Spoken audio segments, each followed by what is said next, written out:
우리가 사무엘을 이제 살펴볼 겁니다.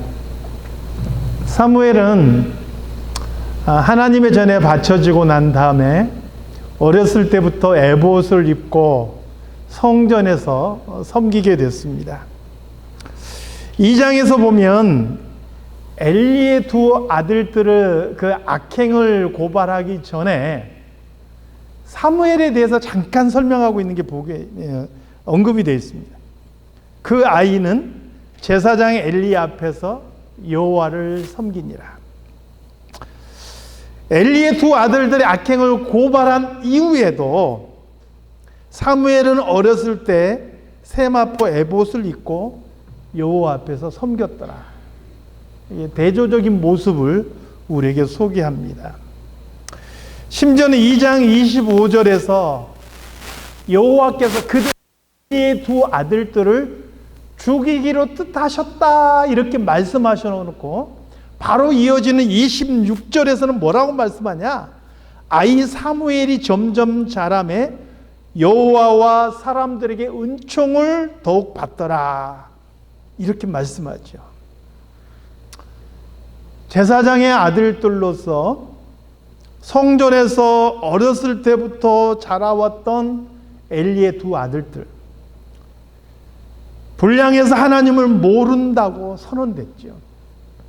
반면에 똑같이 어려서 성전에 들여서서 성전에서 자란 이 사무엘, 근데 하나님과 사람들에게 은총을 더욱 입었다 이렇게 말씀하고 있는 것이죠. 이 두 그룹 중에서의 차이가 무엇일까요? 한쪽은 정말 성전 안에서 제사장의 아들들로 자랐는데 하나님을 모른다라고 선언됐고, 한쪽은 하나님과 사람 앞에 은총을 입었습니다. 이 둘의 결정적인 차이는 하나님을 인정하고 있느냐 그렇지 않느냐에 달려 있다는 거예요. 우리가 기억해야 될 것은 악인은요 어떤 특별한 곳에만 머물러 있는 사람이 아니라는 거예요.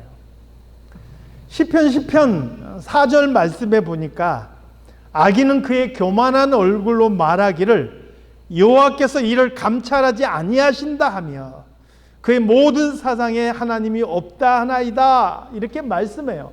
그러니까 악인은요 모든 사상에 하나님이 없는 것처럼 살아가는 사람이 악인인 거예요. 어디 특별한 곳에 있는 게 아니란 말이에요. 모든 곳에 있는데, 모든 곳에 살아가는데 그 사람이 하나님이 없는 것처럼 살아가는 사람, 이게 바로 악인이라는 거예요. 교회 밖에 있고 악한 사람, 밖에 있기 때문에 악하고 교회 안에 있기 때문에 선한 사람이 아니라는 거예요. 기억하세요. 교회 안에 있어도 그 사람의 삶이, 그 사람의 생각이 하나님을 인정하지 않고 하나님이 없는 것처럼 살아가면 비록 교회 안에 있어도 악인이라는 거예요.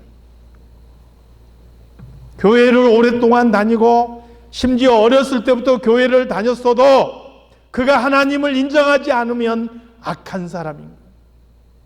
엘리의 두 아들들은 사사의 아들이었고 제사장의 아들이었고 그들 자신들이 제사장이었지만 그럼에도 불구하고 하나님을 모르는 사람이었다라고 성경은 말하는 거예요. 그러나 사무엘은 어렸을 때부터 하나님을 알았고 그 하나님을 섬겼다라는 거죠. 오늘 본문 1절에서 이렇게 말씀합니다.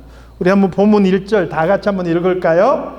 우리 유스그룹 영어로 한번 같이 읽으세요. 유스그룹. 자, 유스그룹과 EM.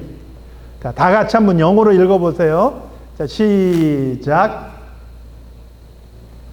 갑자기 침묵. 다시 한번 크게요. 자, 시작.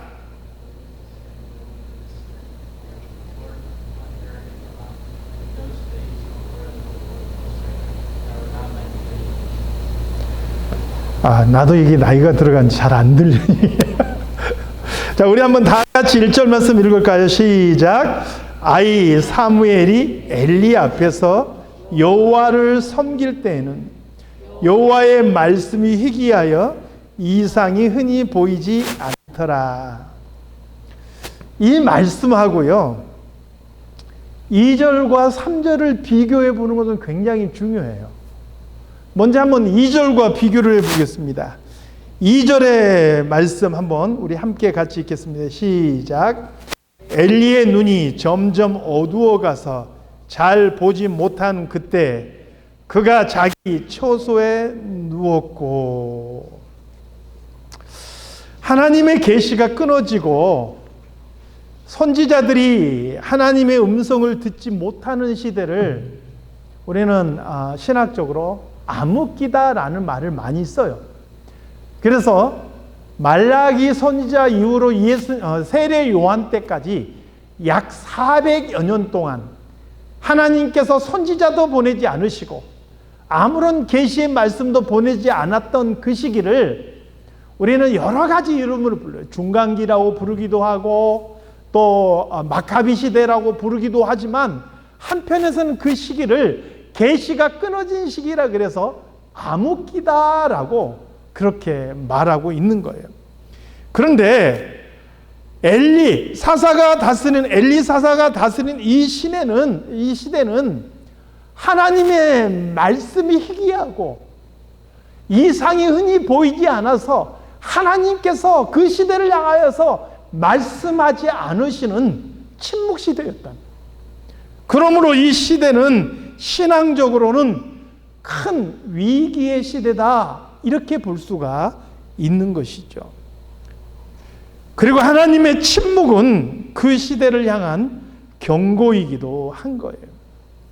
마치 아브라함이 하나님의 뜻을 어기고 이스마엘을 낳았을 때 하나님께서 13년 동안 아브라함을 향하여서 침묵한 것과 똑같은 거예요. 그리고 이어지는 2절 말씀에 보면 엘리의 눈이 점점 어두워 가서 잘 보지 못했다, 이렇게 소개하고 있는 거예요. 늘 성경은 우리에게 어떤 의미 있는 특징을 보여주는 경우가 많아요. 엘리가 나이 들어가는 것에 있어서의 특징을 눈이 어두워 갔다라는 데서 이야기를 하고 있는 거예요. 이것은 이스라엘의 암흑기를 소개하면서 엘리의 눈이 어두워졌다라는 것을 굳이 언급함으로써 그가 육체적인 눈만 어두워진 것이 아니고 지도자로서 영적인 분별력이 함께 어두워져 가고 있음을 우리에게 소개하고 있는 거예요. 이것은 제가 이삭을 공부하면서도 한번 언급한 적이 있어요. 그냥 눈만 어두워진 게 아니고 그 사람이 영적인 분별력도 어두워져서 하나님의 뜻이 무엇인지 깨닫지 못하고 그 하나님의 뜻을 백성들에게 바로 가르치지 못했다라는 것을 우리에게 상징적으로 보여주고 있다는 거예요. 이스라엘의 위기는 지도자인 엘리 그 자신에게서부터 시작되고 있었던 것이죠. 지도자는요, 누구보다도 영적으로 깨어 있어야 돼요. 누구보다도 하나님의 말씀에 민감해야 돼요. 그리고 그 하나님의 말씀을 백성들에게 가르치고 백성들이 하나님의 말씀대로 향할 수 있도록 책임을 져야 되는 게 지도자예요. 여기 있는 박 목사가 책임을 져야 될 문제이고 여기 세워진 우리 장로님이나 권사님들이 그 책임을 다해야 되는 거예요. 그리고 성도들은 바로 그 말씀 가운데서 함께 한 마음으로 하나님의 뜻으로 쫓아가야 되는 거예요. 그러지 못하면 그 시대는, 그 공동체는 위기다 하는 거죠. 반면에 3절은 우리에게 뭐라고 말씀합니까? 3절 말씀. 자, 3절 말씀 우리 함께 같이 읽겠습니다. 시작. 하나님의 등불은 아직 꺼지지 아니하였으며 사무엘은 하나님의 궤에 있는 여호와의 전 안에 누웠더니. 본래 성전에 있는 하나님의 등불은 끄지 않고 항상 켜두라라고 하나님께서 명령하셨어요. 성전 안에 있는 등불은 꺼지지 않도록. 그래서 주기적으로 제사장들이 들어가서 그 기름을 갈아주고 그 등불이 꺼지지 않도록 해야 될 책임이 있었어요. 그런데 그런 항상 꺼지지 않고 켜져 있는 성전 등불을 가리켜서 뭐라고 이야기했느냐? 등불은 아직 꺼지지 아니하였으며, 아직 꺼지지 않았다라고 굳이 언급하고 있다는 거예요. 이것은 이 성전의 등불을 통해서 비록 위기의 시대고 어두운 시대지만 그래도 그 시대 속에 아직도 뭔가 소망이 있다라는 것을 우리에게 상징적으로 보여주고 있는 거예요. 그리고 그 소망은 바로 어렸을 때부터 하나님의 전에서 섬기고 있는 사무엘과 같은 사람입니다. 이것이 단순하게 추측이 아닌 것은요, 하나님께서 바로 4절 말씀에 보니까 사무엘을 부르셨기 때문에 알 수가 있는 거예요.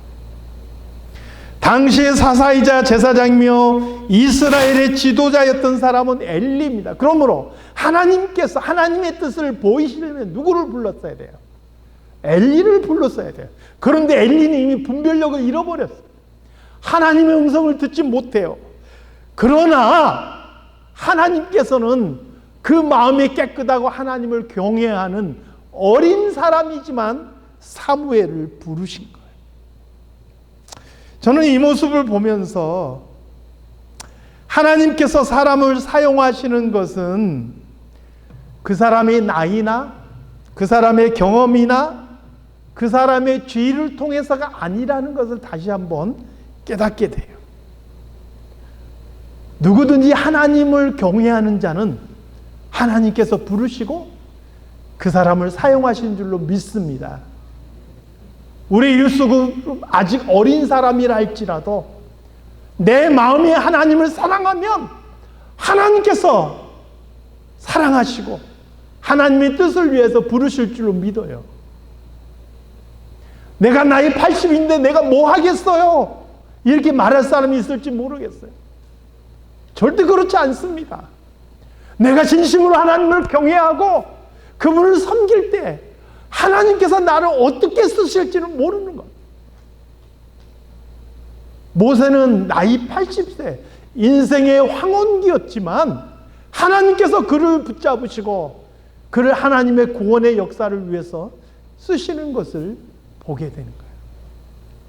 사랑하는 성도 여러분, 하나님을 사랑하시고 하나님께서 이 땅 위에서 쓰시는 귀한 일꾼들이 다 되시기를 주님의 이름으로 축원합니다. 물론 사무엘은 한 번에 하나님께서 자신을 부르셨다는 것을 깨닫지는 못했습니다. 왜요? 아직 경험이 없어요. 배운 것이 없어요. 그래서 하나님의 음성을 들으면서도 그게 하나님의 음성인지 분별하지 못해요. 그것을 깨닫게 해준 사람이 누굽니까? 엘리 제사장이. 놀랍게도 저는 엘리 제사장이 분별력을 잃어버린 어리석은 지도자이지만 그가 딱 잘한 게 두 가지가 나와 있어요. 하나가 뭐냐면 한나에게 축복했다는 거예요. 그리고 또 하나가 뭐냐? 사무엘에게 어떻게 하나님의 음성을 듣는지를 가르쳐 주었다는 거예요. 여러분, 우리의 자녀들에게 하나님이 어떤 분이시고 우리가 어떻게 하나님을 섬겨야 되는지 그거 가르쳐 줘야 될 책임이 바로 우리들에게 있다는 것을 기억하시기 바랍니다. 배우지 않으면 모르는 거예요. 우리의 자녀들을 위해서 기도할 뿐만 아니라 그들에게 하나님이 누구시고 그분을 어떻게 섬겨야 되고 어떻게 따라야 되는지도 함께 가르쳐 줘야 되는 거예요. 사실 엘리는 자신의 아들들도 그렇게 가르쳤어야 되겠죠. 그런데 자신의 아들들은 그렇게 가르치지를 못했어요.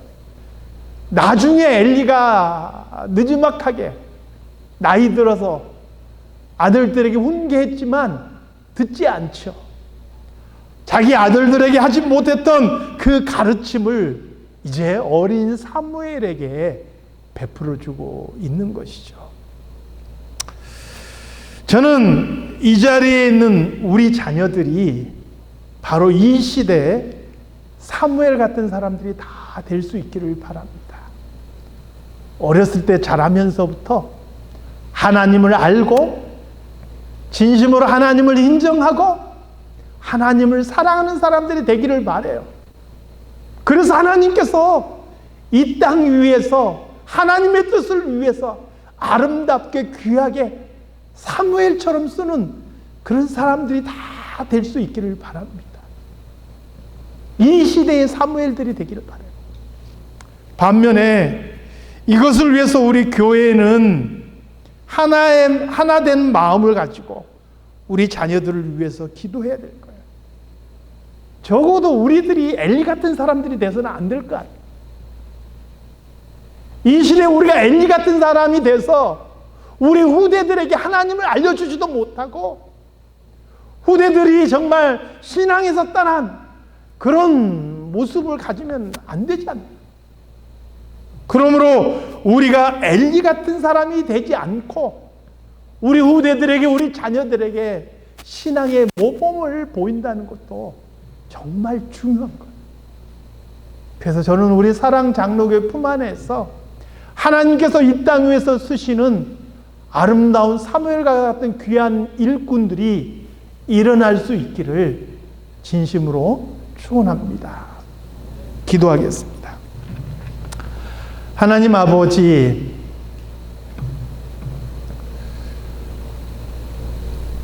오늘 우리 사랑 장로교회 성도들이 이 시대의 사무엘과 같은 일꾼들을 품어 안고 키워낼 수 있는 그런 교회가 되기를 소망합니다.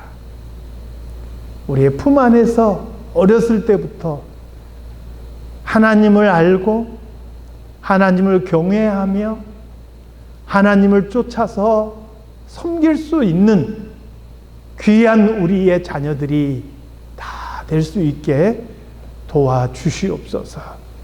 그래서 하나님의 뜻이 우리의 자녀들과 우리의 사랑 장로교회 성도들을 통해서 이 땅에 이루어져 갈 수 있도록 하나님 도와주시옵소서. 거룩하신 예수 그리스도 이름으로 기도드리옵나이다. 아멘.